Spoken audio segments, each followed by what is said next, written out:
Hi guys, welcome to my YouTube channel.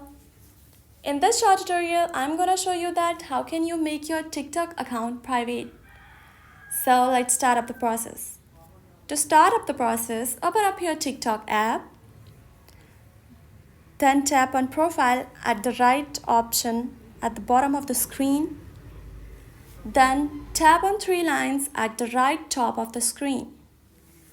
Now you can see third option, settings and privacy. Tap on this option. Now tap on second option, privacy.